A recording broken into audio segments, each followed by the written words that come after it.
আসসালামু আলাইকুম। প্রিয় দর্শক, অন্য মঞ্চ অনুষ্ঠানে আপনাদের স্বাগত জানাচ্ছি।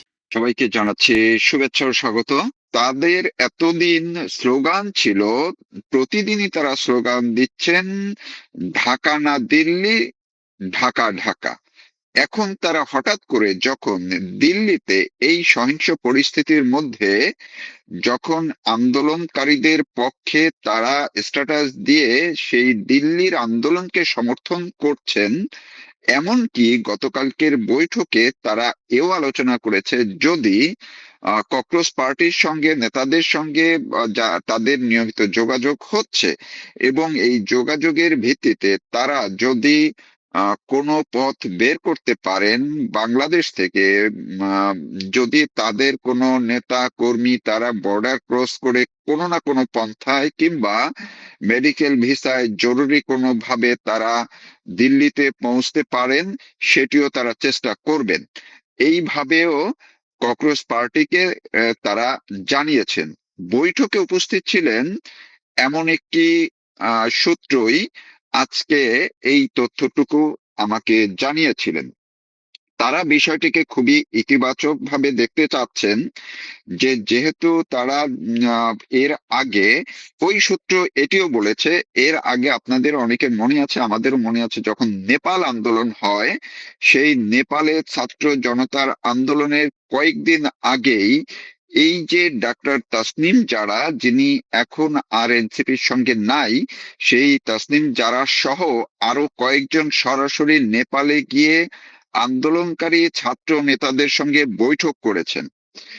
সেখানকার সূত্র তখন জানিয়েছিল যে তারা রীতিমতো শুধুমাত্র বৈঠক না, তারা একেবারে কাগজে কলমে এক ধরনের প্রশিক্ষণ দিয়েছিলেন, যে কিভাবে তারা বাংলাদেশে 2024-এ জুলাই আগস্টের যে আন্দোলনের নামে তারা কোন কোন কৌশলগুলো অবলম্বন করেছিলেন, কিভাবে তারা আক্রমণ করেছিলেন, কিভাবে তারা আন্দোলনকে চাঙ্গা করেছিলেন, পুলিশের সঙ্গে তারা কিভাবে সংঘাত সংঘর্ষে জড়িয়েছিলেন, এই জিনিসগুলো তারা সেখানে শিখিয়ে দিয়ে এসেছিলেন।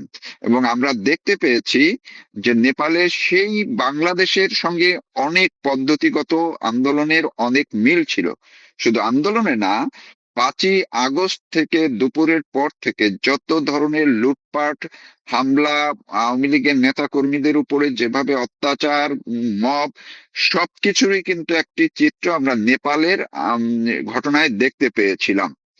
ঠিক এইখানেও এই যে ককরোচ পার্টি যে আন্দোলন চালাচ্ছে এবং পুলিশের সঙ্গে তাদের যে সংঘাতময় একটি পরিস্থিতি, সেটিকেও তারা এই বাংলাদেশ থেকে এই এনসিপি নেতারা, এমনকি কোন কোন মৌলবাদী ইসলামী যারা জঙ্গি সংগঠন হিসেবে পরিচিত, তাদের সঙ্গেও আজকে সকালেও তারা যোগাযোগ করেছে। অর্থাৎ তাদের কোনো একটি টিম, সেটি বিচ্ছিন্নভাবে হোক, একক একজন দুজন করে হোক, যে কোনো প্রক্রিয়ায় যে কোনো জায়গা থেকে তারা কলকাতা হয়ে কিংবা সরাসরি ফ্লাইটে যদি তাদের সুযোগ কোনোভাবে করতে পারে, তারা দিল্লিতে পৌঁছানোর জন্য চেষ্টা করছে। এবং সেইভাবে অলরেডি ইনস্ট্রাকশনও দেওয়া হয়েছে। এমনকি যদি বর্ডার এলাকার কেউ ঢুকে যেতে পারে ভারতে কোনোভাবে, তারা কলকাতা হয়ে, কলকাতা থেকেও যেহেতু অনেকে দিল্লিতে যাচ্ছে এবং কলকাতায় আন্দোলনের একটি প্রক্রিয়া শুরু হয়েছে।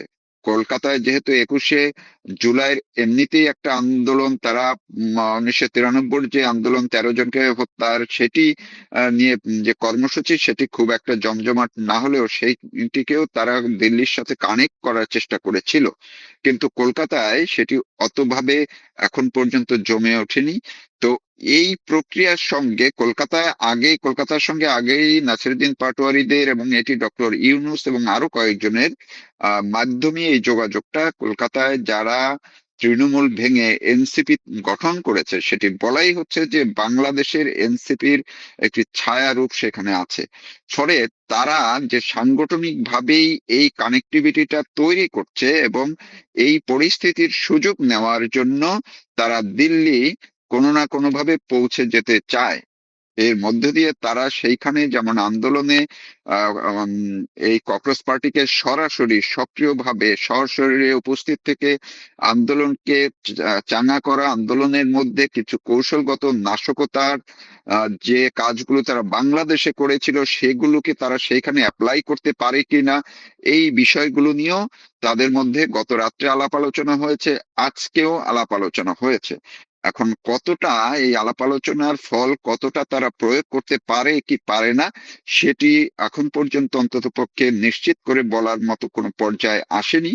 দেখা যাবে যদি বাংলাদেশের কাউকে এই এনসিপি কিংবা মৌলবাদী কোনো গোষ্ঠীর কোনো চেহারা ওই দিল্লির কোনো আন্দোলনকারীদের মধ্যে দেখা যায়, কোনো মুখ যদি কোনোভাবে বের হয়ে আসে, তাইলে কিন্তু প্রমাণ হবে যে এই যে তারা যে পরিকল্পনা করেছে সেটি আসলেই তারা বাস্তব করেছে, যেটি নেপালে তারা করেছিল। এই বিষয়টির দিকে আমরা হয়তো বা আবার একটু পর্যবেক্ষণ করার চেষ্টা করব, নজর রাখার চেষ্টা করব। ধন্যবাদ সবাই। আসসালামু আলাইকুম দর্শক, আমি সবসময় বলে এসেছি আপনাদেরকে, আমি আরো অনেকবার রিপিট করব কথাটা, যে বাংলাদেশের রাজনীতিতে আওয়ামী লীগ এবং বিএনপি দুইটা হচ্ছে একেবারে প্যারালাল, সমান্তরাল দল।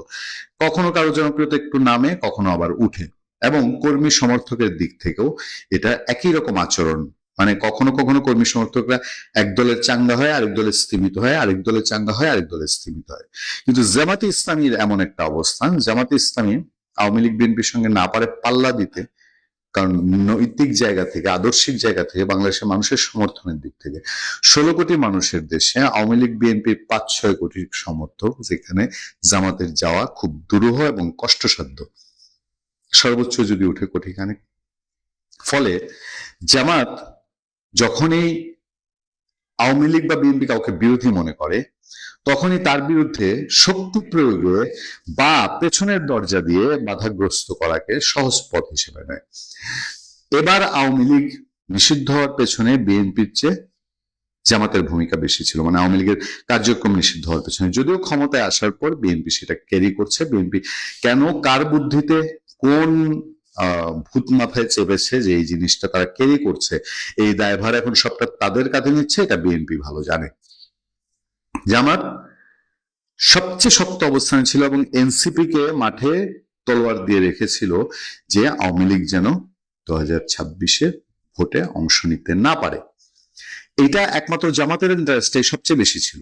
এই জামাতেই এখন স্থানীয় সরকার নির্বাচনে, বাংলাদেশের আইনে কোথাও এই জায়গা নাই, কারণ এটা যেহেতু নির্দলীয় নির্বাচন, সেখানে আপনি কাউকে আওয়ামী লীগ, বিএনপি, জাতীয় পার্টি সে চিহ্নিত করতে পারবেন না। ফলে কোনো মানুষ যদি কোনো কালে আওয়ামী লীগ করে থাকে এবং তার বিরুদ্ধে যদি মামলা না থাকে, সামাজিকভাবে সেরকম চিহ্নিত অপরাধী না হয়ে থাকে, খারাপ না হয়ে থাকে, তাহলে তাকে আটকানোর কোনো পথ নেই।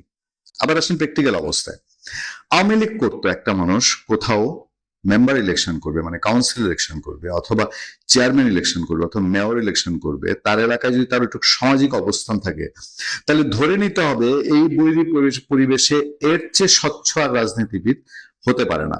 কারণ সে যদি অস্বচ্ছ রাজনীতিবিদ হতো, তাহলে এই 2-2.5 বছরে তার খেল খতম হয়ে যেত, হয় এতদিনে সে ইন্ডিয়া থাকতো, আর নাহলে সে জেলখানায় থাকতো।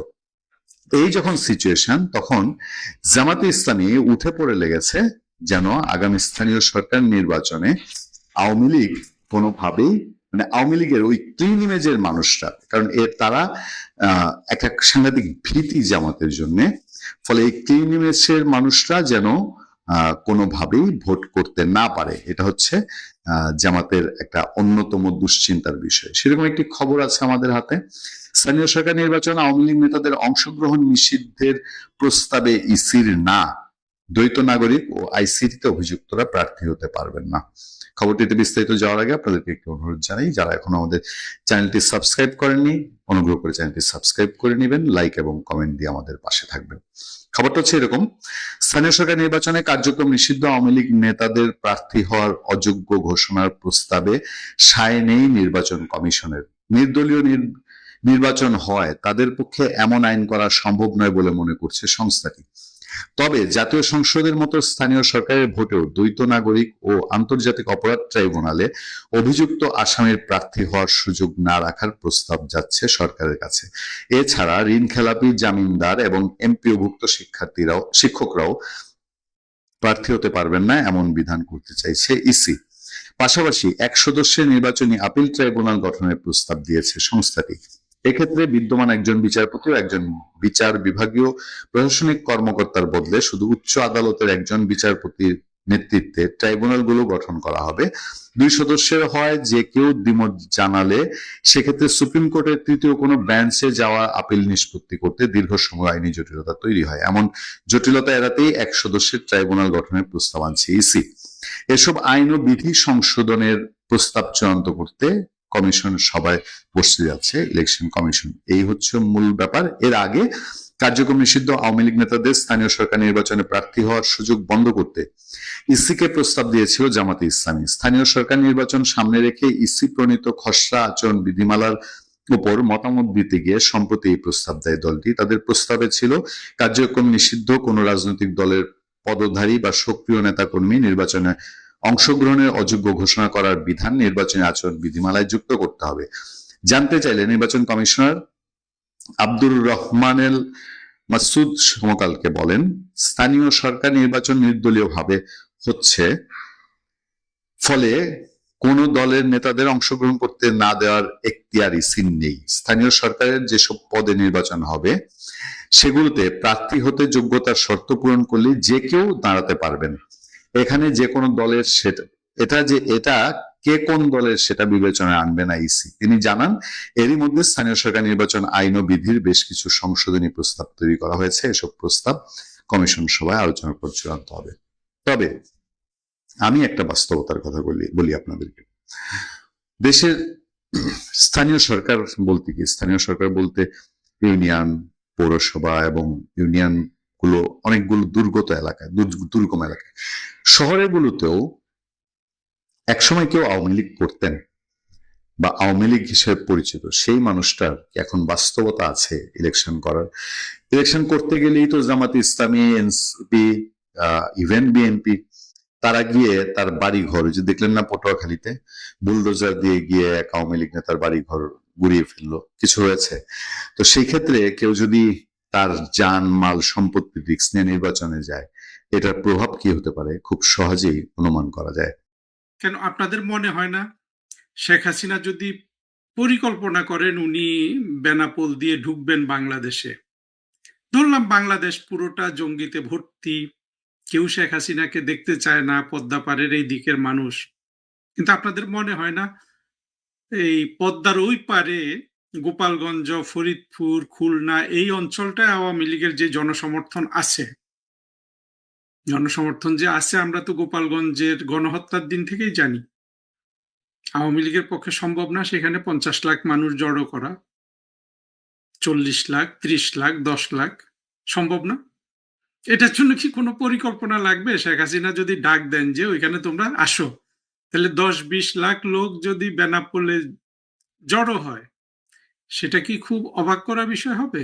ভাবলাম যে এই 24-এর জঙ্গি উত্থানের ফলে এই অন্য সব এলাকায় সব এখন জামাত, বিএনপি এসব হয়ে গেছে, সেটা তো জঙ্গিরাও জানে যে সেটা ওই অঞ্চলে হয় নাই। সম্ভব না সেখানে 20 লক্ষ লোকের সমাবেশ করে ফেলা? কিন্তু একদিনের ব্যাপার, 1.5 দিনের ব্যাপার। এই ধরনের গ্রামীণ এলাকায় যদি 10-20 লাখ লোক জড়ো হয়, যদি 20 লাখ না 10 লাখ লোকও জড়ো হয়, তাদের সাথে কে যুদ্ধ করবে? সেনাবাহিনী যুদ্ধ করবে? সেনাবাহিনী তো সবসময় ইয়েতে থাকে, তারা 24-এর জঙ্গি উত্থানেও কিন্তু জঙ্গিদের পক্ষে চলে গেছে আগে ভাগে। সেনাবাহিনী সবসময় চাইবে যে আগে ভাগে যারা বিজয়ী তাদের দলে চলে যেতে। আর সেনাবাহিনীর সব তো ওয়াকার না, তাই না? আওয়ামী লীগ তো 15-16 বছর বাংলাদেশ শাসন করেছে, তাদের পক্ষে তাদের সমর্থন করে সেনাবাহিনীতে এমন সদস্য নাই, জেনারেল থেকে শুরু করে সাধারণ সিপাহী পর্যন্ত। এরকম পরিস্থিতিতে ওরা কি এদের সাথে যুদ্ধ করবে? 10 লাখ লোক যদি ওইখানে যায় তাদেরকে গোলা বারুদ মেরে সবাইকে মেরে ফেলবে? 100 পর্যন্ত মারতে পারে, 200 পর্যন্ত মারতে পারে, তাই না? কতজনকে ধরে কোথায় নিয়ে যাবে ওখান থেকে? ওইখানে যদি এরকম 10-20 লাখ লোক জড়ো হয়, কয়টা রাস্তা বাধা দিবে? গ্রামীণ রাস্তায়, রাস্তায়, রাস্তায় ওরা থাকলো। ও তো মানুষ বাড়ি থেকে বাড়ি হয়ে যাবে। রাস্তা দিয়েও তো হাঁটবে না। এটা কি আসলে অসম্ভব? আপনাদের কি মনে হয়? এই যে পিকচারটা বললাম, তো এটা যদি সম্ভব হয়, শেখ হাসিনা যদি ওইখান দিয়ে সিদ্ধান্ত নেন যে ঢুকবেন, তো আটকাবে কিভাবে? তারেক রহমান কিভাবে আটকাবে? গোপালগঞ্জে যে গত বছর যেভাবে হত্যা চালিয়েছে, বর্তমানে কি বাংলাদেশে সেই পরিস্থিতি আছে আরেকবার সেই হত্যাকাণ্ড শুরু করার? প্রকাশ্যে অবশ্যই, অপ্রকাশ্যে চলছে হত্যাকাণ্ড, আমরা জানি। প্রকাশ্যে এটা সম্ভব হবে? তাহলে শেখ হাসিনাকে কিভাবে তারেক রহমানরা বাধা দিবে? আমরা তো শুনছি যে এরা চাই না যে শেখ হাসিনা আসুক, দিল্লিতে থাকুক, যেটা আমিও চাই। যে জন্য এই ভিডিওটা করছি। আমি তো চাই না শেখ হাসিনা বাংলাদেশে ফিরে আসুক। কিন্তু যদি ফিরে আসে, আন্তর্জাতিক বিশ্ব যেটা নিয়ে আপনারা সবাই চিন্তিত যে না, ভূরাজনীতি, ভূরাজনীতি, হ্যাঁ, চীন চায় না, আমেরিকা চায় না, ভারত চায় না, রাশিয়ার কথা তো বলেন না। তো এরা যদি নাও চেয়ে থাকে, তো এরা দেখছে না যে দেশটা চলছে না? কোনো পরাশক্তি তো সাধারণ মানুষ যাদের পক্ষে থাকে না তাদের পক্ষে যায় না। তারা পরাশক্তিরা যদি কেউ চেয়েও থাকে যে এই এদের পক্ষে থাকুক, কিন্তু এরা তো রাষ্ট্র চালাইতে পারে না। পেরেছে, ইউনূস পেরেছে। তারপরে তারেক রহমান পারছে। যেকোনো পরাশক্তির কিন্তু এটা বিবেচ্য থাকে যে রাষ্ট্রকে চালাইতে পারে। তারা কোনো পক্ষ নিলেও কিন্তু সেটা তাদের খেয়ালে থাকে। কারণ রাষ্ট্র যারা চালাইতে পারে না তাদের পক্ষে থাকা কিন্তু যেকোনো পরাশক্তির তার যতটা আম দরকার, সেই আম তো যাই, ছালাটাও চলে যায়। পরাশক্তিরা কি এটা চায় যে তার আম ছালা ২ টাই চলে যাক? চায়? আপনাদের কি মনে হয় পরাশক্তি কি সব জামাতের সদস্য যে তাদের মাথা এত মোটা? গৌতম দাস আর পিনাকি ওদেরকে, হ্যাঁ, হাতের আঙ্গুলের উপর নাচাইতে পারে? এইরকম বুদ্ধি হলে কি পরাশক্তি হওয়া যায়? তারা কেউ চায় না। তারা দেখে গেছে এই যে, হ্যাঁ, ডিম এক ঝুড়িতে রাখা বলে ভারতকেও হয়তো তারা, কারণ ভারতের হাই কমিশনে এখানে তো বাংলা ভাষার লোকজন চাকরি করে, তারা দেখছে যে টেলিভিশন টক শোতে ওই যে ঠোঁট পোড়া মতিউর রহমান চৌধুরী, ওর টক শোতে এসে সবাই বলে যে না, ডিমগুলা এক ঝুড়িতে না, বিভিন্ন ঝুড়িতে রাখতে হবে। মানে হলো যে না, শুধু আওয়ামী লীগের সাথে যেন ভারত খাতির না করে, বিএনপির সাথেও যেন খাতির করে, মাঝে মধ্যে জামাতের সাথে খাতির করে, একবার জামাতের সরকার, একবার বিএনপির সরকার, একবার আওয়ামী লীগের সরকার, এইভাবে। এইটাই হলো তাদের ডিম ডিম আর ঝুড়ি থিওরি। আমেনা মহসিনের হাজবেন্ড এটা শুরু করেছিল যে এক ঝুড়িতে সব ডিম রাখা। তারা প্রভাবিত হয়েছে। তারা ১৫ বছর ১৬ বছর শেখ হাসিনার সরকার দেখে বিরক্ত। না, মনে হয় যে বিএনপি আসলে বোধহয় এর চেয়ে ভালো কিছু হবে তাদের সাথে। তো ভারত দেখেছে না কিভাবে তারেক রহমান কোনোভাবেই সেই যে জঙ্গিরা তারেক রহমান সাহেবকে ক্ষমতায় এনেছে তার থেকে কোনোভাবেই উনি ছুটতে পারছেন না। এটা ভারত দেখছে না, মার্কিনিরা দেখছে না, চীন দেখছে না। উপরন্তু কি পরিমাণ খটকা লাগিয়ে দিয়ে গেছে ইউনূস, হ্যাঁ? তারেক রহমান সাহেবের হাত পা বেঁধে। অথচ তারেক রহমান সাহেব তো এটা চাইছেনই। আমরা তো শুনি যে তারেক রহমান সাহেবের কাছে যে যখন গেছে, সেই খলিলরা যখন, ইউনূস যখন ওই লন্ডনে গিয়েছিল, বলেছে যে তারেক রহমান নাকি বলেছে যে যে যা বলে সব মেনে নাও। এই স্পিরিটটা কিন্তু আমরা ওদের মধ্যে দেখেছি। সালাউদ্দিন সাহেব একবার পার্লামেন্টে দাঁড়িয়ে বলেছেন, স্বরাষ্ট্রমন্ত্রী, আমার খুব পছন্দের মানুষ, বলেছেন যে আমরা যদি ইলেকশনটা না দেয় সেই জন্য আমরা যত ধরনের ওরা যা বলছে সব মেনে নিয়েছি, সেই জুলাই সনদ টনদ যা কিছু। এটা স্পিকার সাহেব হাফিজউদ্দিন সাহেবও তো বলেছেন যে আমরা যদি ওদের কথা মেনে না নিই, যদি ইলেকশন না দেয়, তো তারেক রহমান যদি এটা বলে থাকে, এটা তো অবিশ্বাস করার কারণ নাই যে যে যা বলে মেনে নাও। ইউনূস প্রেসিডেন্ট হইতে চাচ্ছে, প্রেসিডেন্ট হওয়া মেনে নাও। এখন তো ইউনূসকে প্রেসিডেন্ট করে নাই, করতে পারে নাই বা করছে না। ৭-৫ ভাবছেন তারেক রহমান, তাই না? কিন্তু এই শুধু ইউনূসকে প্রেসিডেন্ট না করলে তারেক রহমান কি যেই বিপদ কাঁধে নিয়েছেন এটা থেকে বাঁচতে পারবেন? আমি না, এই পুরো যে বাংলাদেশের সামনে যে গজব নাজিল হতে যাচ্ছে, বাংলাদেশের সামনে মানে স্বাধীনতা বিরোধীদের সামনে, তাদের মধ্যে না আমি সবচেয়ে বেশি সমব্যথী কিন্তু বিএনপির জন্য। আমাকে তো অনেকে বকাবকি করে যে কেন বিএনপির প্রতি আমি এত সমব্যথী। থাক, একটা দল, অবুঝ কিন্তু সেখানে তো জঙ্গি কম। যদিও বোধে বুদ্ধিতে জঙ্গি, প্র্যাকটিক্যালি জঙ্গি না। বোধে বুদ্ধিতে তো আওয়ামী লীগও জঙ্গি। কিন্তু তারেক রহমান সাহেবের তো একটা সুযোগ এসেছিল, তাই না? বড় সুযোগ এসেছিল কিন্তু। আপনি মনে করেন যে ২১শে আগস্টের গ্রেনেড হামলা। সেভাবেই তো শেখ হাসিনাকে দোষী করা হয় যে শেখ হাসিনা হুকুমের আসামি দিয়ে ওনাকে কিন্তু ফাঁসির আদেশও দিয়ে দিয়েছে শেখ হাসিনার উপর। তো এখানে পার্থক্যটা বুঝবেন না। তারেক রহমান যদি ওইটার হুকুমের আসামি মানে হুকুমের আসামি হয়, তো সে তারেক রহমান কোন শক্তি বলে সেই হুকুম দিয়েছিল যে এদের সবাইকে বোমা গ্রেনেড আর্জেস গ্রেনেড মেরে উড়িয়ে দাও? কোন ক্ষমতা বলে দিয়েছিল? আর শেখ হাসিনা যদি দিয়েও থাকে, সে তো রাষ্ট্রের চিফ এক্সিকিউটিভ হিসেবে দিয়েছিল। এ তো মেজর আক্তার জামাতের সদস্য এখন, যদিও আমার মনে হয় যে উনি আসলে মানে জামাতে গেছে আপাতত নিরাপত্তার জন্য। উনি আমার মনে হয় না যে উনি আসলে জামাতের সদস্য হতে পেরেছেন। উনি তো বলেছেন যে রাষ্ট্রের যে প্রধান, যে রাষ্ট্র ধ্বংস হয়ে যাচ্ছে, হ্যাঁ, উৎখাত করতে চাচ্ছে, বিশৃঙ্খলা করছে, তো সেখানে তো সরকার প্রধান হিসাবে দায়িত্বই আছে যে বলার যে এগুলো থামাও। কোন রাষ্ট্র এই ধরনের উৎখাতে থামায় না? ইরান কি করেছে, চীন কি করেছে? শেখ হাসিনা কিছুই করেনি, ধরে রাখলাম সবই সত্য, কিন্তু সেরকম বৈধতা কি তারেক রহমানের পক্ষে আছে? গ্রেনেড হামলার, ২১শে আগস্টের গ্রেনেড হামলার আসলে কি আছে? হুম? শেখ হাসিনা কি রাষ্ট্রে উৎপাত করছিল? তারেক রহমান কি তখন চিফ এক্সিকিউটিভ ছিলেন? দুই পরিস্থিতি কি মেলে? তারেক রহমান তো খুব সহজে মুক্তি পেয়ে গেছেন। জেল মানে জেল তো দূরে থাকুক, আদালতেও দাঁড়াইতে হয়নি এত বড় ঘটনার পরে। এইটা একটি জীবনের একটা বড় অর্জন, মানে বড় সুযোগ, এবং এটার জন্য প্রতি কৃতজ্ঞতা থাকা উচিত ছিল না তারেক রহমান সাহেবের?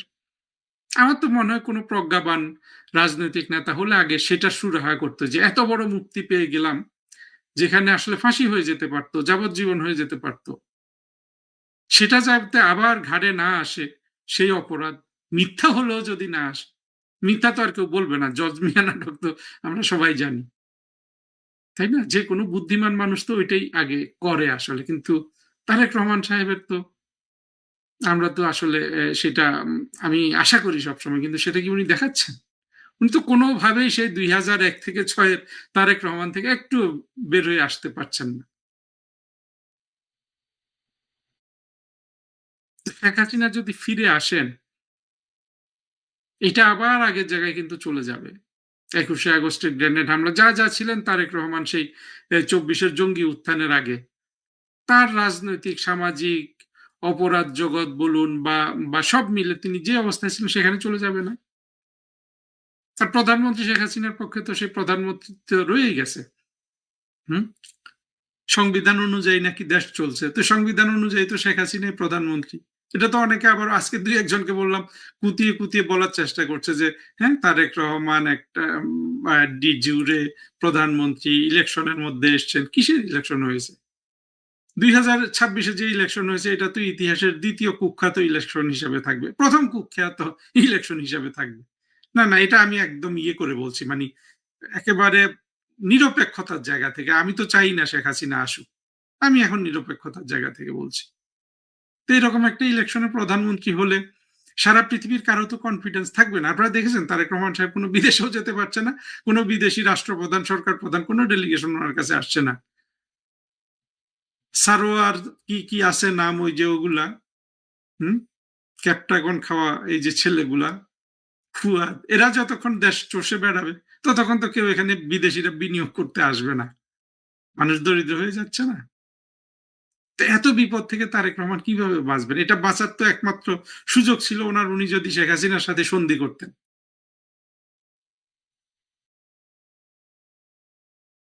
তারেক রহমান সাহেব কিন্তু সবচেয়ে বড় বিপদে আছে। সামনে যে সমস্যাটা তৈরি হবে শেখ হাসিনা আসলে, সেটা কিভাবে তারেক রহমান সামাল দিবেন? বিজিবি, র‍্যাব, পুলিশ দিয়ে? পুলিশের যে এতগুলা সদস্যকে হত্যা করলো, কোন সহানুভূতি ছিল তারেক রহমানের? তারেক রহমান নাকি অনেক দয়ালু হয়েছেন। অদ্ভুত ব্যাপার, কিভাবে সালাউদ্দিন তারেক রহমান দয়ালু হয়? এই যে পুলিশ একটা হ্যাঁ, সন্তান সভবা নারী পুলিশ মেরে ফেললো, পুলিশ মেরে টাঙ্গিয়ে রাখলো, শত শত, একটা দুটো নয়। হুম?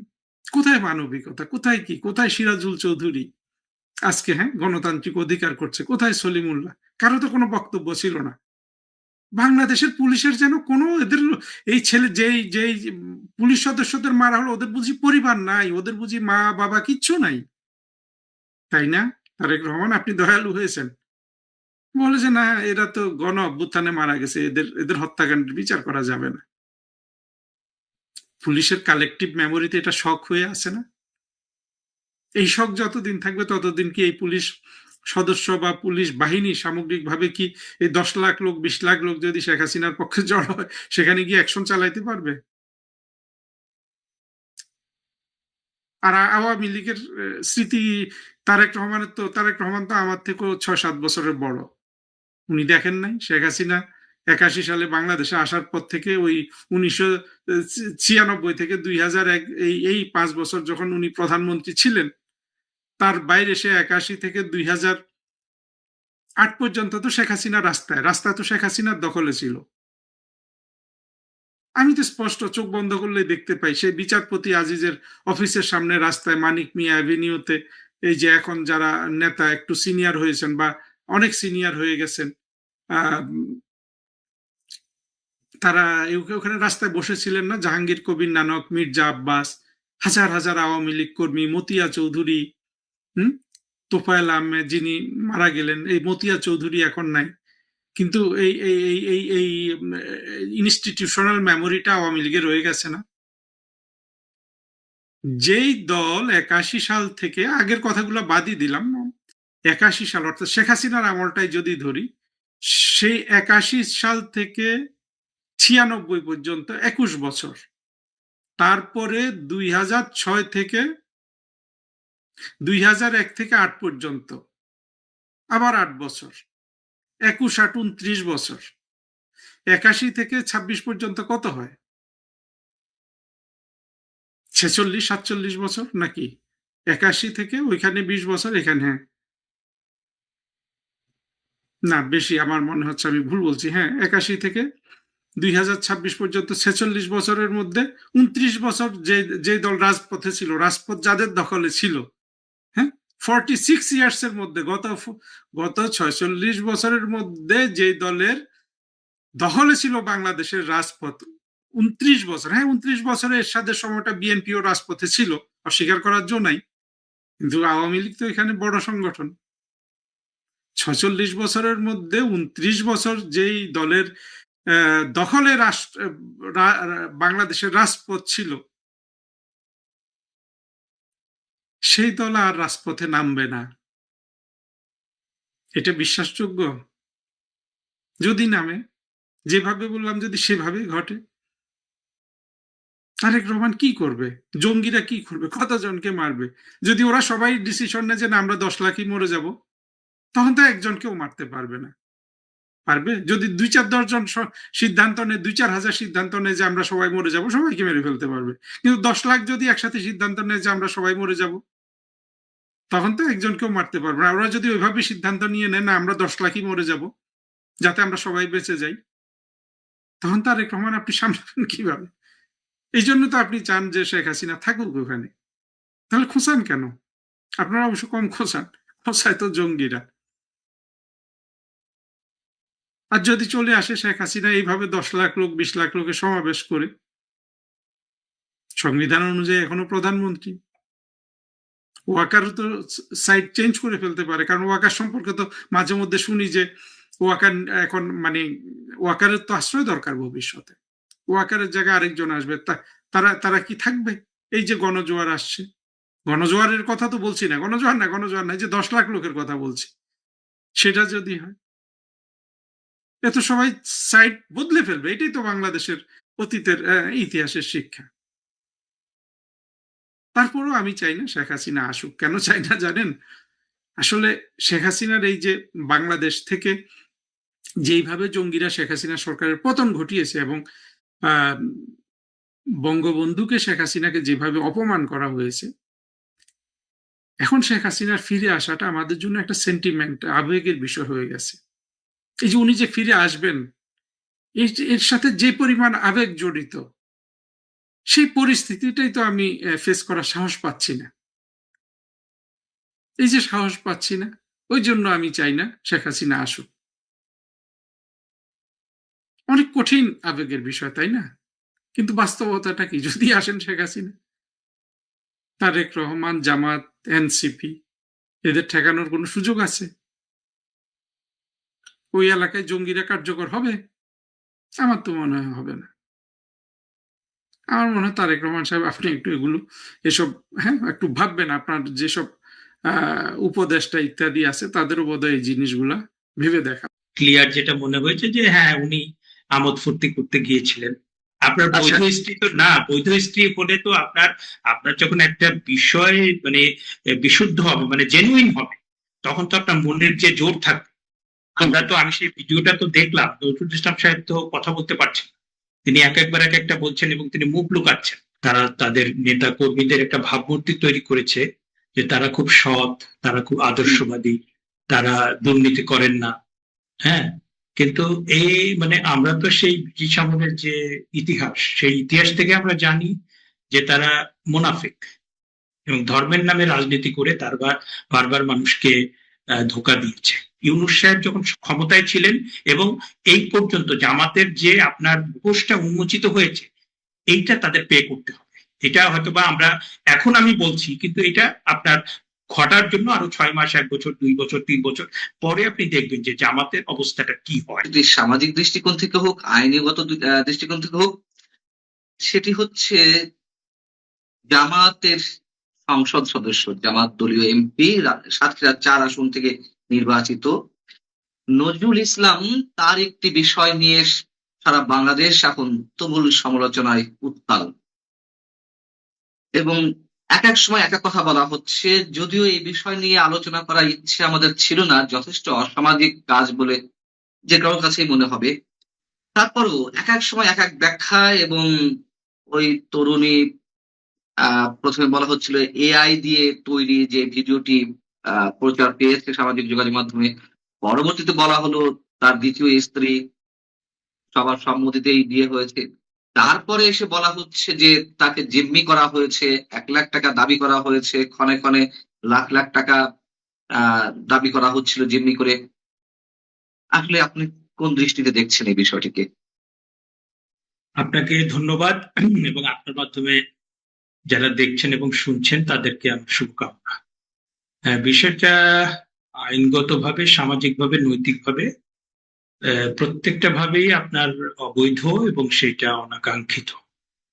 আপনার কাছে কেন আপনি আলোচনা করতে চাচ্ছিলেন না আমি জানি না, সেটা আপনার ব্যক্তিগত অভিরুচি কিংবা to me is very important. কারণ আমরা দীর্ঘদিন ধরে যেটা শুনছি, কিংবা জামায়াতে ইসলাম তারা তাদের নেতা কর্মীদের একটা ভাবমূর্তি তৈরি করেছে যে তারা খুব সৎ, তারা খুব আদর্শবাদী, তারা দুর্নীতি করেন না।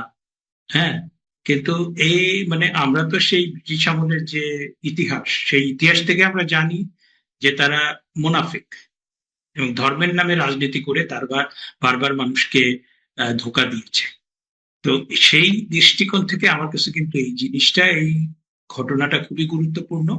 কারণ তারা মুক্তিযুদ্ধকে যেভাবে খামচি দিয়ে ধরেছে কিংবা খাবলে ধরেছে এবং বাংলাদেশের মুক্তিযুদ্ধকে, বঙ্গবন্ধুকে, বাংলাদেশের যে হৃৎপিণ্ড, সবকিছুকে তারা যেভাবে খামচে ধরেছে, তাতে করে তাদের যে প্রকৃত স্বরূপ সেটি উন্মোচিত হওয়াটা খুবই দরকার। এবং আপনি যে বিষয়টা এনেছেন, আমি একটু সেটার সাথে একটু যোগ করতে চাই যে আপনি ব্রিটিশ আমল থেকে যদি তাদের লক্ষ্য করেন, যে এই কথাটা আগেও বলেছি এবং অনেকেই বলেন যে তারা কিন্তু পাকিস্তান রাষ্ট্র প্রতিষ্ঠার বিরোধিতা করেছিলেন। তারপরে বাংলাদেশ রাষ্ট্র যখন হয় তখন তারা বিরোধিতাই শুধু করেননি, তারা সশস্ত্র যুদ্ধও করেছেন। সেই জন্য অত্যাচারে অনেকের বিচারও হয়েছে, আবার বিচার থেকে রেহাই পেয়ে তারা এখন বাংলাদেশ বিরোধী ষড়যন্ত্রে লিপ্ত। তাদের যে তাত্ত্বিক নেতা মওদুদী সাহেব, তিনি কিন্তু এক অর্থে অনেকেই বলেন যে কোরআনের ভুল ব্যাখ্যা দিয়েছেন। From that perspective he was intellectually dishonest. তিনি কিন্তু বুদ্ধিবৃত্তিক ভাবে ডিসঅনেস্ট এবং একটা গোষ্ঠীকে তিনি বিভ্রান্ত করে একটা, পাকিস্তানেও তারা নানা রকম বিপদ বিভ্রান্তি তৈরি করেছে। কারণ তাদের তাত্ত্বিক গুরু তিনি আহমদিয়াদের সাথে আহ, একটা বিতর্ক তৈরি করে একটা দাঙ্গা হয়েছিল। সেই দাঙ্গায় প্রায় 100-র মতো মানুষ হত্যাকাণ্ডের মানে নিহত হয়েছিলেন, এবং সেই জন্য কিন্তু তাকে মৃত্যুদণ্ড দেওয়া হয়। পরবর্তীতে রাজনৈতিক কি একটা সেটেলমেন্টে তিনি সেখান থেকে খালাস পান। আবার পরবর্তীতে জামাতে ইসলামের আমরা যে রাজনীতি দেখেছি সেখানেও কিন্তু তারা তাই রাজনৈতিক মুনাফেকি, ধোঁকাবাজি, এটার কারণে কিন্তু ওই পাকিস্তান এবং বাংলাদেশে তাদের ভোট 5 থেকে 7% বেশি কিন্তু কখনোই ওঠেনি। এখনো কিন্তু পাকিস্তানে একই অবস্থা। এবং আপনি দেখবেন যে 1971 সালের মুক্তিযুদ্ধে তারা জেনোসাইড, লুটতরাজ, অগ্নিসংযোগ, ধর্ষণ সবই করেছে। তো এই যে মুনাফেকি, এই মুনাফেকি আপনার দীর্ঘদিন ধরে তারা কিন্তু একটা ওই ভাবমূর্তি গড়ে তুলেছিলেন। এবং সাধারণ অনেক মানুষের কাছে আমি জিজ্ঞেস করেছি, তারা আওয়ামী লীগ বিএনপির নেতাদের গালমন্দ দেওয়ার পরে, না জামাত তো খুব আদর্শবাদী, তারা দুর্নীতি করে না। এই সাম্প্রতিক দেখেন বেশ কিছু ঘটনা, আমি আপনাকে একটু পরিসংখ্যান দেই যে ঝিনাইদহের কোটচাঁদপুরে উপজেলা জামাতের আমির তাজুল ইসলাম সরকারি বরাদ্দের বাইসাইকেল বিতরণে স্বজনপ্রীতির অভিযোগ ওঠে তার বিরুদ্ধে, সেটা নিয়ে অনেক বিতর্ক হয়। নড়াইল 2 আসনের সাংসদ আতাউর রহমান বাচ্চুর ঐচ্ছিক অনুদানের তালিকা তার মেয়ের নামে, মানে ওই তালিকায় তার মেয়ের নাম ছিল, সেটা নিয়েও কিন্তু অনেক বিতর্ক হয়েছে। তারপরে নীলফামারী 4 আসনের জামাত এমপি আব্দুল মুন্তাকিব তার জীবিত বাবাকে মুক্তিযুদ্ধে শহীদ বলে উল্লেখ করে ব্যাপক সমালোচনার মুখে পড়ে। তারপরে সংসদ সদস্যদের বরাদ্দ দেওয়া ফ্ল্যাটে ওয়াশিং মেশিন, মাইক্রো ওভেন, পর্দা দেওয়ার দাবি জানিয়ে চাঁপাইনবাবগঞ্জ 2 আসনের এমপি মিজানুর রহমান ব্যাপক সমালোচনার মুখে পড়েন। আপনার মনে থাকবে যে চীনের ঈদ উল ফিতরের আগে চীন দূতাবাসের তরফ থেকে, চীনের যে দূতাবাস, তারা আপনার একটা খাদ্য বিতরণ কর্মসূচি পালন করেছিলেন। জামাতে ইসলাম সেটাকে চীন এবং জামাতে ইসলামের যৌথ উদ্যোগে বলে তারা উল্লেখ করেছিলেন। পরবর্তীতে চীনা দূতাবাস থেকে জানানো হয় সেটা জামাতের কোনো মানে অংশগ্রহণ নাই, চীনা দূতাবাস এককভাবে সেটা করছে।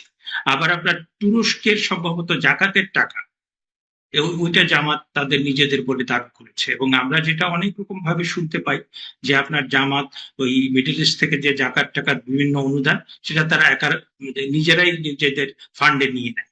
আবার ধরেন যে আমাদের স্বরাষ্ট্রমন্ত্রী সালাউদ্দিন সাহেব, তিনি যেটা বললেন যে ইসলামী ব্যাংকের প্রায় 1000 থেকে 22,000 কোটি টাকা, মানে 1100 থেকে 22,000 কোটি টাকার মতো একটা ফান্ড ইলেকশনের সময় খরচ হয়েছে। এখন এই সমস্ত অপকর্ম, তারপরে আকাম কুকাম, মানে যত মানে স্থূল ভাষায় বললে সব ধরনের দুর্নীতি, মানে আর্থিক দুর্নীতি, তারপর নৈতিক দুর্নীতি, সামাজিক দুর্নীতি, মুনাফেকি, সবকিছু করার পরে তাদের যদি ভাবমূর্তি হয় যে আমরা আদর্শবান, আমরা নীতিবান, আমরা কোনো দুর্নীতি করি না, মানে এই হচ্ছে তাদের আসল চেহারা। এবং এই চেহারাটা ঢেকে তারা মানুষকে ধোঁকা দেয়, বারবার তারা সেই ধোঁকা দিয়েছে, এবং সেই ফলাফলটা তারা ভবিষ্যতে পাবে বলে আমার দৃঢ় বিশ্বাস। নজরুল ইসলাম যে কথাগুলো বলছিলেন, মানে স্পেসিফিক্যালি যদি তার বিষয়ে আসি,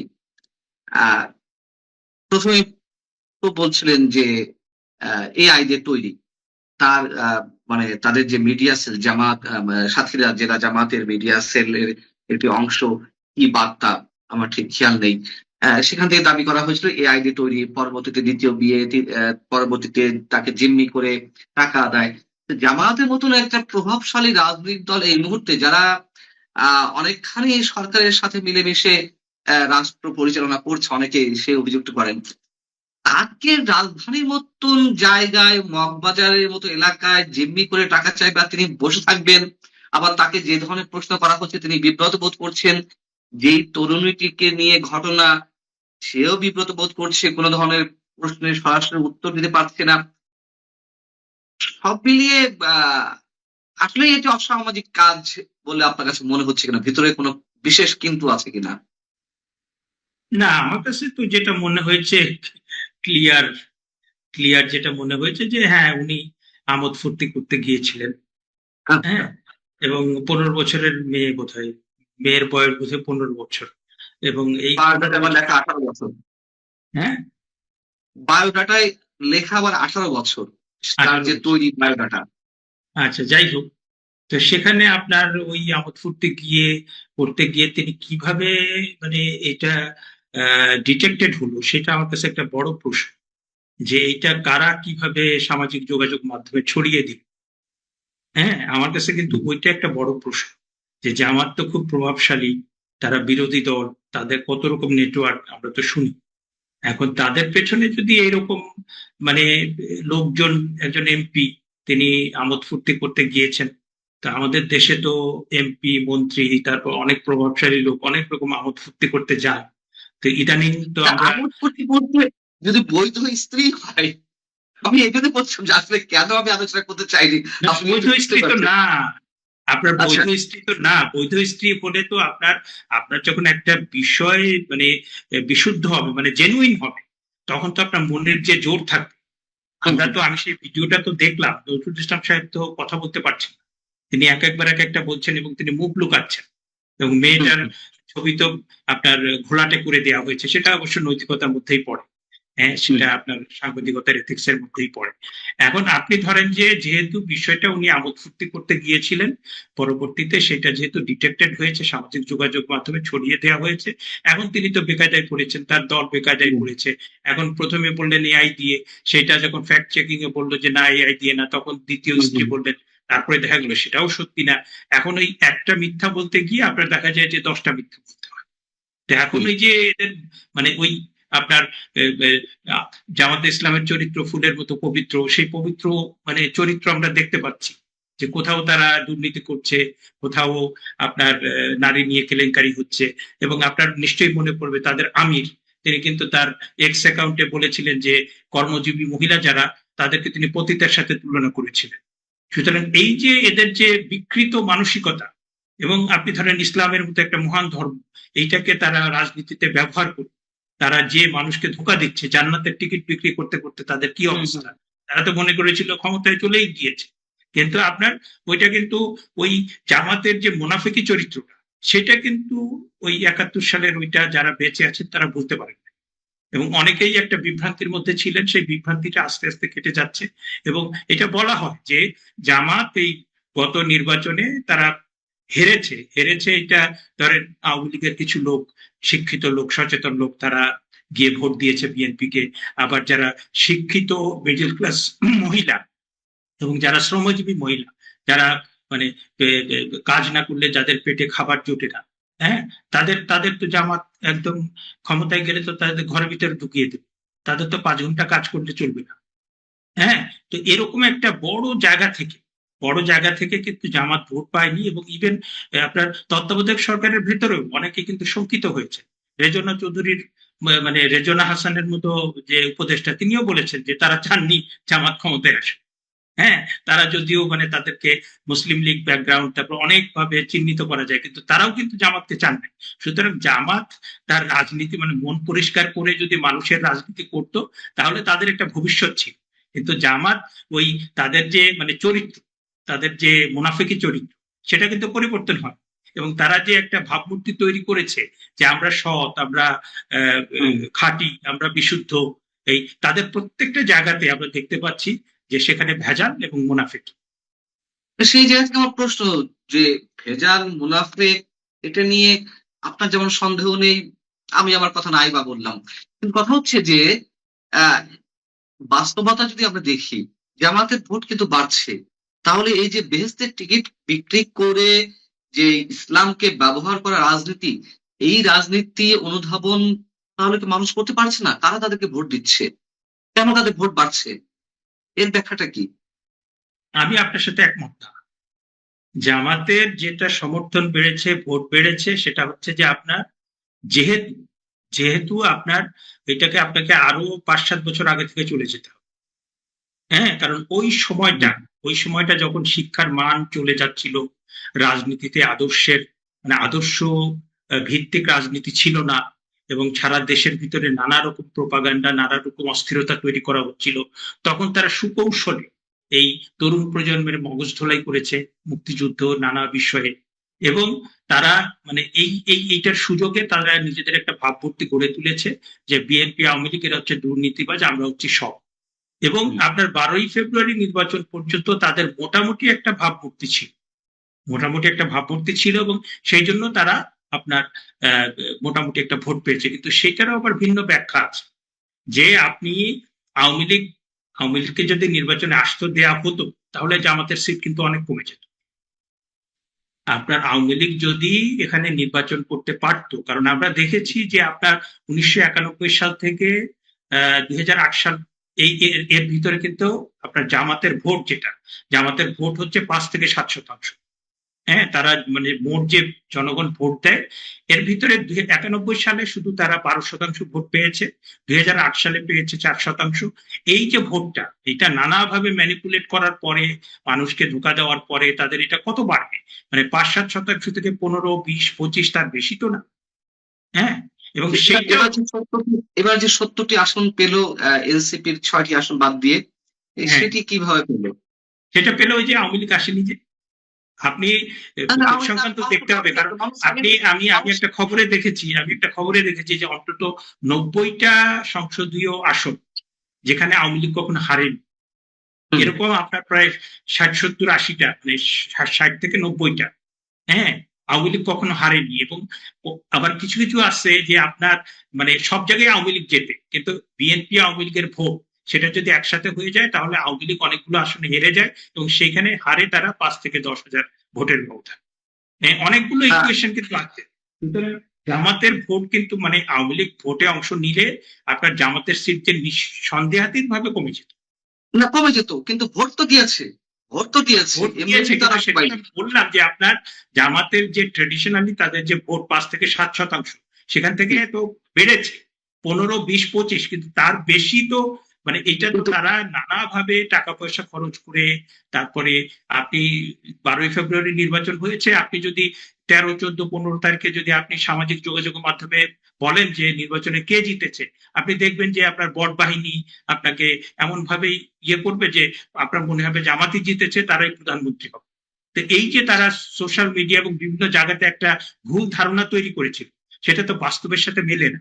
আমি আপনার সঙ্গে অবশ্যই একমত পোষণ করতে হবে আমাকে, যে ভোটের হিসাব নিকাশ। তারপর আমি পাল্টা প্রশ্ন করতে হয় বিধায় করছি, যাতে উত্তরগুলো বেরিয়ে আসে। ভোটার হিসাব বাদ দিলাম, এই জামাত সম্পর্কে তো নিশ্চয়ই মানে এই মুহূর্তে সবচেয়ে বড় যে রাজনৈতিক দলটি, অন্তত এক্সিস্টিং অবস্থা বিএনপি বা যারা সরকার পরিচালনা করছে, আপনার কি মনে হয় যে বিএনপি জামাতকে ছাড় দিচ্ছে? বিএনপি জামাতকে নিয়েই আগামী দিনে রাজনীতি করতে চাচ্ছে, মানে প্যারালালি হোক অথবা একসাথে মিলেমিশে হোক, যেভাবেই হোক না কেন, যদি তাই হয়ে থাকে, আপনি যদি একমত পোষণ করেই থাকেন, তাহলে কি আপনার মনে হয় যে বিএনপি কেও এর জন্য বড় ধরনের পে করা লাগতে পারে? আমি যেটা মনে করি, বিএনপি কে পে করতে হতে পারে। মার্কিন যুক্তরাষ্ট্রের সাথে বাংলাদেশের যে চুক্তিটা হয়েছে সেইটা রিভিউ না করা, মানে সেই জিনিসটাকে সংসদে আলোচনা করতে না দেওয়া, মুক্তিযুদ্ধের পক্ষে খুব শক্তিশালী অবস্থান না নেওয়া, তারপরে গণতন্ত্র, মানবাধিকার ইত্যাদি বিষয়ে তাদের ব্যাপারে যে একটা ইতিবাচক ধারণা তৈরি হয়েছিল সেইটা বাস্তবায়ন না করা। কিন্তু আমার কাছে যেটা মনে হয় যে অনেকেই বলেন, এবং সেটার সত্যতা যে নাই আমি তা বলবো, যে বিএনপি জামাত মিলেমিশে দেশ চালাচ্ছে। আমার কাছে মনে হয় সব জায়গায় সেটা সত্যি না। কারণ আপনার এই মানে ধরেন যে ইউনূস সাহেব ক্ষমতায় বসার পরে মানে জামাত তো বিএনপি কে নির্মূল করে দিতে চেয়েছে এবং তারা তো নিজেরা ক্ষমতায় আসতে চেয়েছে, এবং সেইখান থেকে তারা কিন্তু মাননীয় প্রধানমন্ত্রী তারেক রহমান সম্পর্কে অশ্লীল কথাবার্তা বলেছে, খুবই অশ্লীল। এবং তারা কিন্তু সালাউদ্দিন সাহেব, তারপরে মির্জা ফখরুল ইসলাম, তাদের কাউকে ছাড় দেবে। এবং সাম্প্রতিক সময়ে আপনি দেখবেন ওই 2-3 দিন আগে হেফাজতে ইসলামের কিন্তু 7টা দল আলাদা মিটিং করেছে, এবং আমার ধারণা এটার পেছনে কিন্তু মানে সরকারি দলের হাত আছে। এবং আপনি জানেন রাজনীতিতে অনেক কৌশল আছে। হ্যাঁ, সুতরাং এই যে 5ই আগস্টের পরে, আমি আগেও বলেছি 5ই আগস্টের পরে কারো জন্যই কোনো কিছু সহজ হবে না। এইটা 5ই আগস্টের পরে পরিস্থিতি আওয়ামী লীগের জন্য চ্যালেঞ্জিং, বিএনপির জন্য চ্যালেঞ্জিং, তারপরে আপনার জামাতের জন্য চ্যালেঞ্জিং, আমার বিশ্ববিদ্যালয়ের জন্য চ্যালেঞ্জিং, আপনার সাংবাদিকতার জন্য চ্যালেঞ্জিং। প্রত্যেকটা সেক্টরে যে ওলট পালট হয়েছে, প্রত্যেকটা সেক্টরে যে আপনার মানে মানে অকল্পনীয়, মানে আইনের বাইরে গিয়ে যে সমস্ত আপনার মব হয়েছে, আপনি মব করে শত শত সাংবাদিক চাকরিচ্যুত হয়েছেন, মব করে শত শত শিক্ষক তারা ঘরের ভিতরে বসে আছেন, মব করে আপনার ওই সামরিক বাহিনীর অনেককে আপনার চাকরিচ্যুত করা হয়েছে, সাব জেলে তাদের রাখা হয়েছে, পুলিশ কর্মকর্তাদের হত্যা করা হয়েছে। এর তো বড় একটা মানে অনেক কিছু আমরা জানিও না, ঠিকমতো উন্মোচনও হয়নি। সুতরাং এইটা নিয়ে আপনি মানে এইটা যদি আপনি অ্যাড্রেস না করেন তাহলে পরে পরিস্থিতি খুব বেশি ভালো হবে না। দেখেন পান্না ভাই, একটা কথা বলি যে আপনার 2021, 22, 23 এই সময়টাতে আমরা কিন্তু I didn't feel very good. মানে তৎকালীন সরকার যেভাবে ক্ষমতা চলছিল, তারপরে আপনার যে সমস্ত মানে আপনার নানা বিষয়ে আলোচনা হচ্ছিল, দ্রব্যমূল্য পরিস্থিতি, সুশাসন, বিরোধী দলের প্রতি আচরণ, অনেক কিছু, আই ডিডন্ট ফিল গুড। আপনি নিজেও নিশ্চয়ই ভালো ফিল করেন নাই, এবং আমরা কিন্তু তখনই আশঙ্কা করছিলাম যে খুব অ্যাবনর্মাল কিছু হয়তো বা ঘটবে। এবং ওই একই উপলব্ধি থেকে মানে ইতিমধ্যে ইউনূস সাহেব যখন ক্ষমতায় ছিলেন এবং এই পর্যন্ত জামাতের যে আপনার মুখোশটা উন্মোচিত হয়েছে, এইটা তাদের পে করতে হবে। এটা হয়তোবা আমরা এখন আমি বলছি, কিন্তু এটা আপনার ঘটার জন্য আরো 6 মাস, 1 বছর, 2 বছর, 3 বছর পরে আপনি দেখবেন যে জামাতের অবস্থাটা কি হয়। এখন কেউ যদি বলে যে একজন দুজন মানুষের জন্য আহ পুরো দল দায়িত্ব নেবে কেন, সেই প্রশ্ন উত্তর আপনি কি বলবেন? যদি আমাদের পক্ষ একজন থেকে দুইজন তো না ভাই, একজন দুইজন তো না। আমি তো নিজেই 5টা ঘটনা উল্লেখ করলাম, 5টা না 6টা।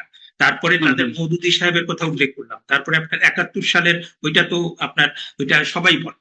তারপরে আপনার এই যে সম্প্রতি আরেকটা হলো, তার চীনের তাদের খাদ্য বিতরণ করেছেন, সেটা জামাত নিজের নামে চালিয়ে দিল। তারপর তুরস্ক থেকে জাকাতের টাকা আসলো, সেটা তাদের নামে চালিয়ে দিল। ইসলামী ব্যাংক কেলেঙ্কারি, এটা তো একটার পর একটা বেরোচ্ছে ভাই, একটা দুইটা না, আপনার তো অনেকগুলো বেরোয় গেছে, অনেকগুলো বেরোয় গেছে। এবং আপনার এটার সাথে আপনি ওই পাকিস্তান আমলের ঘটনা, 71 সালের ঘটনা, সেটা আরো বেশি আপনি আলোচনা করতে হবে যে যারা ভালো আমরা চাই তারা ভালো কাজ করবে, আর যারা খারাপ করেছেন তারা যদি নিজেদের ভুল স্বীকার করে ভালো কাজ করেন তাহলে আমরা সাধুবাদ জানাই। আর যদি একটা মুনাফেক শুধু মুনাফেকি করতেই থাকে, এবং সেই মুনাফেকি একটা দলের মুনাফিকি যদি পুরো একটা দেশকে আক্রান্ত করে, এবং সেটা যদি মুক্তিযুদ্ধের বাংলাদেশকে আক্রান্ত করে, তাহলে তো ভাই সেটা তো আমরা মেনে নিব না, এবং সেটা আমরা কোনোভাবেই মানবো না। এবং প্রত্যেকটা মুনাফিকি, প্রত্যেকটা দুর্নীতি, প্রত্যেকটা অনাচার, প্রত্যেকটা মবের বিচার হতেই হবে। মানে আমি এর আইনগত কোনো ব্যাখ্যা পেতে পারি কিনা, মানে এটির আইনি প্রতিকার কি হতে পারে? এই যে জামাতের এমপি নিশ্চয়ই প্রভাবশালী, হয়তো দল থেকে সাময়িক বহিষ্কার করবে কিনা আমরা জানি না, হয়তো তারা বিব্রত বোধ করবে কিনা আমরা জানি না, তার আসন শূন্য হবে কিনা আমরা জানি না, বা যদি বহিষ্কার করে তাহলে তো শূন্য হবেই, সেটি আমরা জানি না যে আসলে বহিষ্কার করবে কিনা। আবার দলীয়গতভাবে আমরা খুব বেশি প্রত্যাশা করতে পারছি না যে এর বিরুদ্ধে কোনো অ্যাকশন নেওয়া হবে। আবার জামাত যে ধরনের সংগঠন, তারা অনেক সময় বেশ কৌশলে অংশ নেয় যে একজন দুজনকে ছেড়ে দিলে কিছু যায় আসে না, দলের ভাবমূর্তি বাড়ে। যেটাই হোক না কেন, রাষ্ট্রীয়ভাবে এটির বিরুদ্ধে কি ধরনের ব্যবস্থা নেওয়া যেতে পারে, বা সরকার কোন ধরনের মানে তার সরকারের কোন ধরনের ব্যবস্থা নেওয়ার সুযোগ আছে কিনা? এইটা তো ধরেন যেটা হয়েছে সেটার বিরুদ্ধে আপনি ক্রিমিনাল প্রসিকিউশন হতে পারে। হ্যাঁ, যেটা হয়েছে সেটা তো আপনার আইনগতভাবে অবৈধ। আর ধরেন যে আপনার আমাদের দেশে তো আর আইনের শাসন নাই এখন। হ্যাঁ, আইনের শাসন থাকলে আমি বলতাম যে হ্যাঁ, আপনি আইনগতভাবে সেটা বিচার করেন।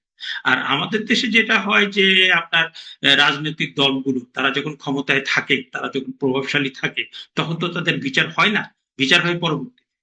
আপনি দেখেন প্রত্যেকটা রাজনৈতিক দলের যখন সরকারে ছিল, তারা নানা দুর্নীতি করেছে, তারা নানা রকম টাকা পাচার হয়েছে, নানা রকম ভাবে জনগণের অধিকার পদদলিত করেছে, তারপর অনেক সময় হত্যাকাণ্ড হয়েছে। তার বিচার তো সেই সময় হয়নি, বিচার হয়েছে পরে হয়েছে। তো সেই হ্যাঁ, কিন্তু বিচার হবে। আহ, এর মধ্য দিয়েও কি জামাত বেহেশতের টিকিট বিক্রি করবে, মানে বেহেশতের বাণী শোনাবে কিনা? আমার তো মনে হয় যে জামাত বেহেশতের টিকিট বিক্রি করে মানে যে পরিমাণ লুজ করেছে, না আমি মানে সাধারণ মানুষের কাছ থেকেও মানে জামাত সম্পর্কে আগে ভালো কথাই শুনতাম যে না ওনারা তো ভালো, উনাদেরই ক্ষমতায় আনতে হবে, কিন্তু এখন ওই রিক্সাওয়ালা কিংবা ধরেন যে একজন মুদি দোকানি তাদের শুনি না এই বেটারা আসলেই মুনাফেক, এরা জান্নাতের টিকিট বিক্রি করে ভোট চায়। হ্যাঁ, তো সুতরাং এই যে বললাম যে জামাত যে অপকর্মটা করেছে, যে মুনাফিকি করেছে, জাতির সাথে যে প্রতারণা করেছে, এটার ফল তারা পাবে এবং সেটা কিছুদিনের ভিতর থেকে শুরু হবে। কারণ মানুষের মধ্যে যখন আস্থাটা চলে যায়, আপনি দেখেন যে প্রত্যেকটা দল যখন ক্ষমতায় ছিল নানা কিছু করেছে, আস্তে আস্তে মানুষের আস্থা চলে গিয়েছে, তার পরিণামটা তারা পরে ভোগ করেছে। আর জামাত তো ধরেন ক্ষমতায় যায়, কিন্তু তাদের তো সেই ৭১ সালে স্টিগম্যাটা।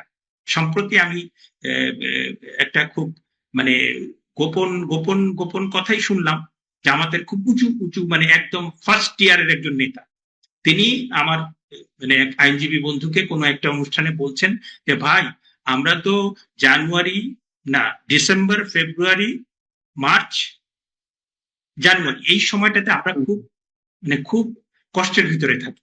কারণ ডিসেম্বর আসলে ১৬ই ডিসেম্বর, তারপরে আপনার ফেব্রুয়ারিতে ২১শে ফেব্রুয়ারি, মার্চ মাসে ২৬শে মার্চ, তারপরে পহেলা বৈশাখ, এদিকে ওদিকে বসন্ত উৎসব, এই সমস্ত হলে মানে বাঙালি যে উৎসবে মেতে ওঠে। আবার ওই আপনার ১৬ই ডিসেম্বর, ২১শে ফেব্রুয়ারি, ২৬শে মার্চ, তখন আপনার যে মুক্তিযুদ্ধ নিয়ে আলোচনা হয় এবং মুক্তিযুদ্ধের আলোচনা আসলেই চলে আসে যে এদেশীয় ঘাতক, এদেশীয় রাজাকার, এদেশীয় আলবদর, এবং সেই আলোচনায় তাদের মুখোশ বারবার উন্মোচিত হয়। সুতরাং তারা খুব ভয়ের মধ্যে থাকে এই সময়ের ভিতরে। তো তারা তো সেই তাদের যে ৭১ সালের তাদের যে ঘাতক চরিত্র কিংবা তাদের মুনাফিকি চরিত্র, সেটা তো পরিবর্তন হয় নাই। সেটা তো আপনার এখন যেটা আমরা দেখতে পাচ্ছি যে জুলাই আগস্টে যে আন্দোলন হয়েছে, তারাই মানুষ হত্যা করে এখন বঙ্গবন্ধু কন্যার উপর চাপিয়ে দিচ্ছে। তাদের সেই চরিত্র তো বদল হয় না। সুতরাং সেই চরিত্র বদল না হলে, সেটা যেহেতু উন্মোচিত হয়েছে, মানুষের আস্থা তো থাকবে না এবং সেটার পরিণতি তাদের ভোগ করতেই হবে। একটা ঘটনায় জামাত যথেষ্ট বেকায়দায় পড়েছে। জামাতের এমপি গাজী নজরুল ইসলাম, সাতক্ষীরা ৪ আসন। সর্বশেষ দলের সিদ্ধান্ত হলো এই, তথ্য উপাত্ত সংগ্রহের পর এমপি গাজী নজরুলের বিষয়ে সাংগঠনিক পদক্ষেপ। এখন ঘটনাক্রমে তিনি এমপি, দল থেকে তারে বহিষ্কারও করতে পারে। এখন এমপিশিপ কি হবে? এমপিশিপও বাতিল করতে পারে, সেটা স্পিকারের কাছে আবেদন করতে হবে, অনেক প্রক্রিয়ায়। কতদূর পর্যন্ত যাবে কিনা জানি না, কারণ ইতিমধ্যে মিডিয়ায় যাকে বলা হচ্ছে তার দ্বিতীয় স্ত্রী, আর সেখানে বলা হচ্ছে যে তিনি চাকরির জন্য সুপারিশ করতে এসেছিলেন, সেখানে সুপারিশও বলা আছে, তার সাথে তার বয়সের ব্যবধান প্রায় ৫৭ বছর, এত ব্যবধান। তো এই মেয়ে আসলে তার দ্বিতীয় স্ত্রী কিনা। ইতিমধ্যে প্রথম স্ত্রীর নামে একেবারে বোরখা পরা, চোখ দেখা যায় এক মহিলাকে দিয়ে বলা হচ্ছে যে তিনি আমার সম্মতিতে বিয়ে করেছেন। তো সব মিলে একটা রহস্য তৈরি হয়েছে যে প্রথম কথা হলো বয়সের ব্যাপক পার্থক্য। সেখানে যদি স্ত্রী হয় তাহলে কিভাবে তিনি সুপারিশ করলেন? সেখানে তো অবিবাহিত উল্লেখ করা হয়েছে। সব মিলায় যেই জটিলতা তৈরি হয়েছে এবং যেভাবে বলা হচ্ছে ক্যামেরায় ছবি ধারণ করাটা, সেটাও বোঝা যাচ্ছে যে সেটা একটা কারসাজি তো আছে, মানে একটা ফাঁদ।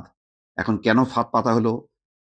ওই নারী কি সেই মানে ফাঁদ পাতা দলের কোনো সদস্য কিনা? সব মিলায়ে একটা পরিস্থিতি তৈরি হয়েছে। সেই কারণে জামাতের পক্ষ থেকে একটা সিদ্ধান্ত নেওয়া হয়েছে যে দলের সহকারী সেক্রেটারি জেনারেল এবং কেন্দ্রীয় প্রচার ও মিডিয়া বিভাগের সেক্রেটারি এহসানুল মাহবুব জুবায়ের অতি সম্প্রতি সাতক্ষীরা ৪ আসনের এমপি গাজী নজরুল ইসলামকে জড়িয়ে বিভিন্ন গণমাধ্যম এবং সামাজিক যোগাযোগ মাধ্যমে প্রকাশিত খবরের দিকে জামাত ইসলামীর নজর রাখছে। ইতিমধ্যে বিষয়টি নিয়ে গাজী নজরুল ইসলাম নিজের বিবৃতি, তার প্রথম এবং দ্বিতীয় স্ত্রী এবং দ্বিতীয় স্ত্রীর বাবার ভিডিও বক্তব্য মিডিয়াতে প্রকাশিত হয়েছে। বিষয়টি নিয়ে আরো খোঁজখবর নেওয়া হবে উল্লেখ করে বিবৃতিতে বলা হয়, প্রকৃত ঘটনা তথ্য উপাত্ত সংগ্রহের পর দলের সাংগঠনিক বিধি অনুযায়ী প্রয়োজনীয় পদক্ষেপ গ্রহণ করা হবে। সাতক্ষীরা ৪ আসনে জামাতের এমপি গাজী নজরুল ইসলামের ব্যক্তিগত মুহূর্তের একটি ভিডিও ছড়িয়ে পড়েছে। গতকাল সোমবার রাত থেকে ভিডিওটি সামাজিক যোগাযোগ মাধ্যমে ছড়াতে থাকে। এই ভিডিওতে একটি কক্ষে এক তরুণীর সঙ্গে সাতক্ষীরার শ্যামনগরের এমপি গাজী নজরুল ইসলামকে ঘনিষ্ঠভাবে দেখা যায়। যাই হোক, এটা দলের জন্য নিঃসন্দেহে খুব বিব্রতকর, এই কারণে যে জামাত ধর্মের কথা বলে, নীতি নৈতিকতার কথা বলে, সেখানে এরকম একজন একেবারেই বলা যায় কিশোরী বয়স বা অল্প হয়তো ১৮-২০ বছরের এক তরুণী বা কিশোরীর সাথে এরকম একজন বয়স্ক মানুষ যিনি 91 সালেও এমপি ছিলেন, সেরকম মুহূর্তের ছবি কেন হবে? কোথা থেকে কারা ধারণ করলো, কিভাবে ধারণ করলো, এবং যখন নাকি ভিডিও করা হচ্ছিল তখন বিব্রতকর অবস্থার মধ্যে দেখা যাচ্ছিল। সব মিলায়, এবং তিনি যে কথা বলেছেন যে তার ড্রাইভার হলো যোগসাজশ এই ঘটনাগুলো ঘটিয়েছে, সব মিলে একটা রহস্য তৈরি হয়েছে, যেটা দলের জন্য, জামাত ইসলামীর জন্য বিব্রতকর অবস্থা। তিনি এমপি, আবার দলের নেতা। ফলে এই ঘটনাটা বেশ আরো গড়াবে বোঝা যাচ্ছে, এবং জামাত বেশ এই ঘটনাটাই বেকায়দায় বোঝা যাচ্ছে। এই কারণে তারা আনুষ্ঠানিকভাবে একটা সিদ্ধান্ত